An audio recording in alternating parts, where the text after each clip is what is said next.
Hello, my friends. You are listening to a brand new episode of Tide Pod, and I want to start this thing off with a question. Be honest with me. Is your number one priority, your top focus right now, driving profit to your young company?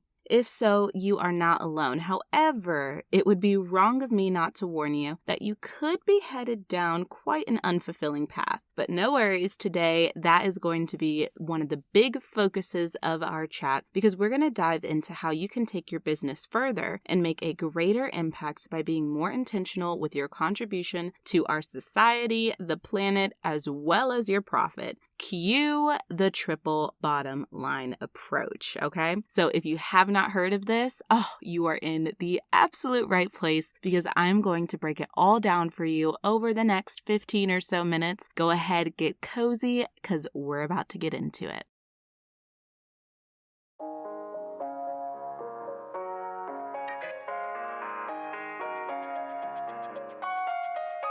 Hello, my friend. It's Tiana Tai, Team Dynamics Consultant and trained industrial organizational psychologist, helping you to become a better leader than your last boss.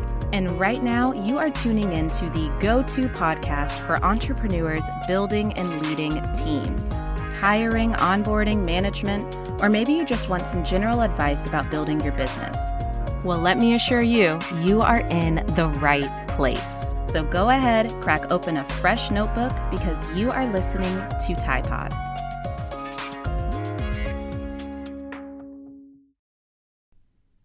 I've got to take just a quick second to ask you for a serious bit of support. Tide Pod would not be possible without your reviews, your comments, and just all of the positive feedback that we've been receiving so far. So if you haven't already, please go on, hit subscribe to make sure you're not missing out on any of this good and free content, and also be sure to leave a review. You may think that I'm not looking at them, but I swear to you, my friend, I read every single review and it just makes my heart so happy. So if you haven't already done so, hit pause, leave a review, and then let's get back to the goodness. All right, so first things first, you're probably like, Tiana, what the heck is a triple bottom line approach? Don't worry. Great question. I got you. So the triple bottom line approach is a sustainable business strategy that, to be honest, both big and small businesses can implement. And this business strategy measures both your societal and environmental impact in addition to your financial performance, rather than solely focusing on the big P, profit, or the standard quote unquote bottom line. So you can hear people talk about, like the bottom line of this company, the bottom line of this organization, or profit, whichever you hear about. We just basically want to expand our perspective a little bit beyond that. So we call it the triple bottom line approach because we're going to break it down into 3 P's here. Each P is its own bottom line. So it's going to be people, profit, and the planet. All right? Those sound so good to me. Let's repeat them. People, profit, and the planet. Ooh, okay. Too often as entrepreneurs, I feel like we get very, very fixated on creating profit, and it makes sense. As young businesses, as young companies, there are a lot of expenses and there's a lot of stress to get you into the green, into the positive. And while important, we do want to go ahead and progress past that initial stage to having actually a triple bottom line of success rather than the single bottom line of financial success, aka profit.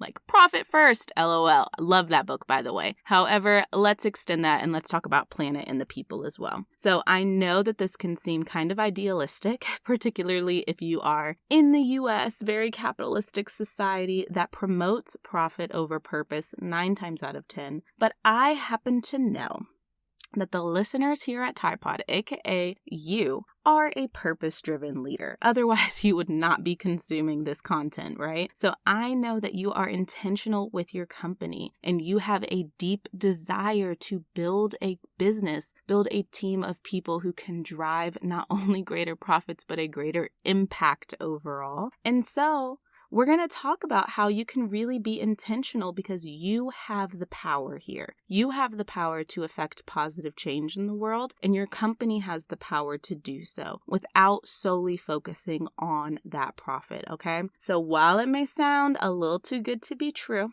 In actuality, many cases when we adopt that sustainability initiative, it actually drives overall business success. Like, you can do well by doing good in the world. And so we're going to talk about what that actually looks like.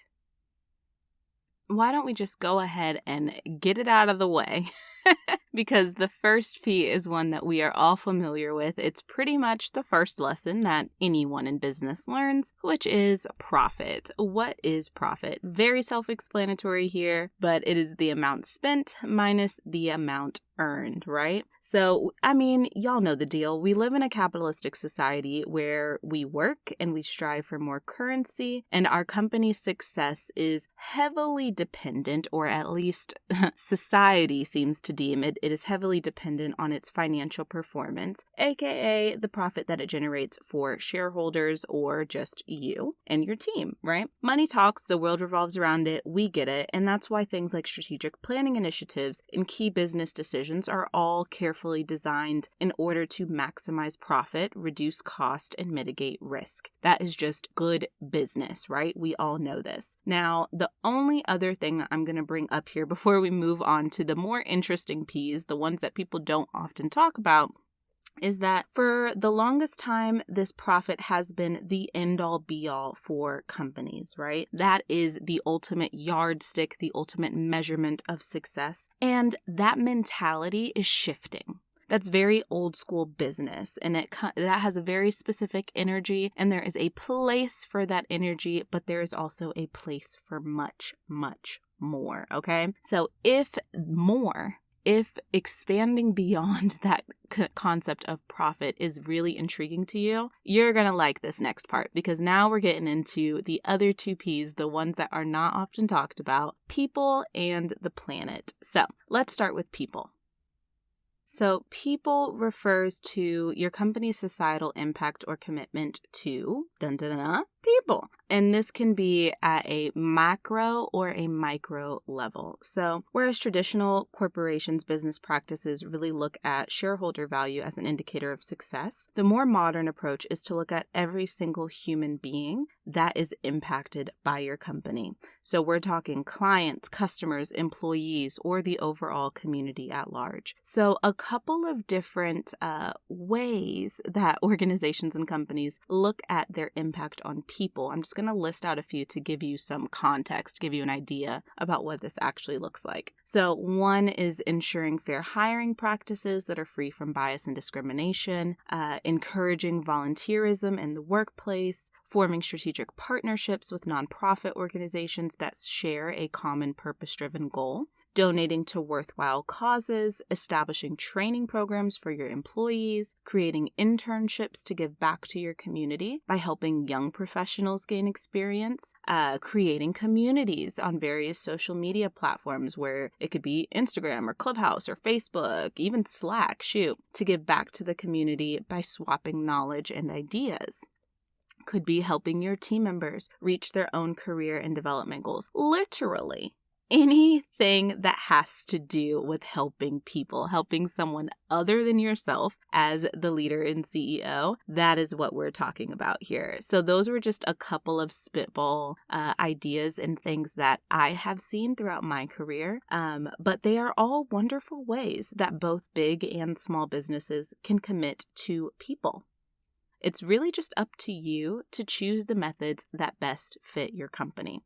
So what I encourage you to do, super simple, grab a sheet of paper and break it down. So think about your internal team, your clients, any community that you are in direct control over, the community at large, like local, global, however you want to think about it. And then start jotting down different ways that your company is truly impacting each of those different dimensions or categories of people, okay? So for obvious reasons, that team category and your client category should be the longer lists because you are in direct control and in contact with these people on the most consistent basis. However, really push your thinking here and think through, what do we do as a company to really make an impact across each of these areas?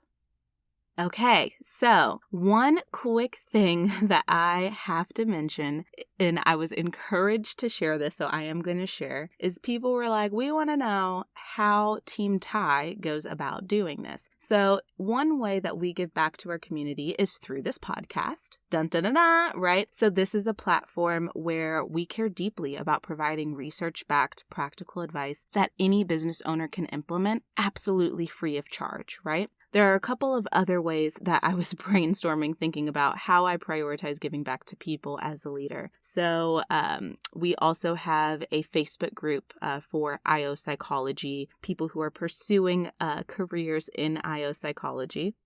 We've started the Leader Circle, which is another totally free resource, a free Facebook group where entrepreneurs can really build a community together and help share the knowledge that they have accumulated by transitioning from solopreneur founder to CEO. And internally, we're supporting our own team members by discussing their career goals, asking questions about different things that they're interested in, providing educational assistance. I've mentored, I think, probably about 50% of anybody who's ever been on Team Ty's payroll came to me as a mentee in some aspect, which has been really, really fulfilling. Those are just a couple of quick ways that I can think of off the top of my head that my company in particular is really trying to fulfill our impact by serving people, right? So again, it can seem really small to you. It can seem like, oh, well, this is just one little thing that I do, but I want you to take some time to really brainstorm this out for yourself.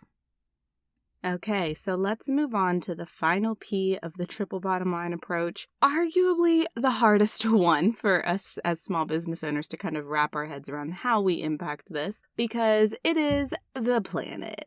Yep, the entire planet Earth. So the final P, the planet, is really concerned with making a positive environmental impact. And we all know that there's a lot of different struggles going on with that right now. I mean, the waters are being polluted. Everything's basically on fire. Trees are being cut down and they're not being replaced quickly enough. The ice caps are melting. The temperatures are skyrocketing to new heights, so on and so forth. So ever since the Industrial Revolution, in the United States in particular, different companies have contributed, and let's be clear, we talk about like huge corporations, industries, contributing to this obscene amount of pollution. And that's been one of the key drivers of climate change to date. So because companies are the cause, they are also the solution. Now, I know, let's acknowledge the fact that you, listener of TyPod, are not the leader of a huge mega corporation yet, if that is what you want to be. So we cannot change this huge downward spiral that companies with a much larger footprint are having. That is up to them and up to their leadership. However, we can lead by example and get on board to make sure our own small business practices are more environmentally friendly. That is ultimately our responsibilities about how we can reduce our own carbon footprint. A couple of different examples here are using ethically sourced materials, particularly if you have any sort of physical product in your business, cutting down on energy consumption, and streamlining your shipping practices. Again, positive note is that most of our listeners here on TyPod in the community own online businesses, or at least majority hybrid businesses. And so we tend not to have a ton of energy consumption. We tend not to do too much in the realm of physical, and that can really, really help lower that carbon footprint. However, just the little amount that your company does contribute to, I just want to put it top of mind. Even here at Tiana Ty Co., we have a couple of physical products. We have our Be Intentional necklaces, which get shipped out sometimes as gifts, sometimes as purchased products. And so I do have to think about those shipping and packaging that goes with that. And then over at the Expecting CEO, there are many, many physical products in the work on top of our pregnancy affirmation card deck. Shout out to y'all over at the Expecting CEO. Love you, community over there. But that is something that we have to think about. Beyond that, again, just by nature of running a remote business, I don't really have to think too much about building space or, using gas to commute to and from work, because nobody's doing that around here, to be honest with you. One of the only other areas that I can think of off the top of my head is sending different client gifts and whatnot. So aside from the packaging and the shipping that we choose to utilize, another thing that we are trying to be much more intentional about is sourcing those gifts from other small business owners rather than some of the mega corporations where, just based on our due diligence, we know that they are not making the necessary efforts to reduce their own carbon footprint in the way that we would like to see them do. So as such, we are trying our best to limit anything we're purchasing from those larger companies and really partnering with our small business family instead. So that's what's going on around here. I hope that gives you some ideas, some things to think about as you think about how your own company is impacting that third P, the planet. As we continue to grow and scale as a company, as we, consider maybe getting a physical place to be in as a team, as we expand our physical product lines and, offer different services that may contribute to that carbon footprint, we are going to be reevaluating and coming back to this conversation year after year after year. Like, this is one of those annual planning questions that you can ask yourself every single year, actually. So we will be revisiting this as a team pretty often, but I really, really encourage you to start to think about it and start to have this conversation within your own company, because when we talk about these big, important concepts sooner rather than later, it sets us up to make more intentional decisions as we continue to scale these companies and grow. So let us know, leave a review or come connect over on Instagram at Tiana Ty. Let us know your favorite part about this episode and how your company is really measuring up in its own triple bottom line approach. Alrighty, I will see you on the next episode, my friend.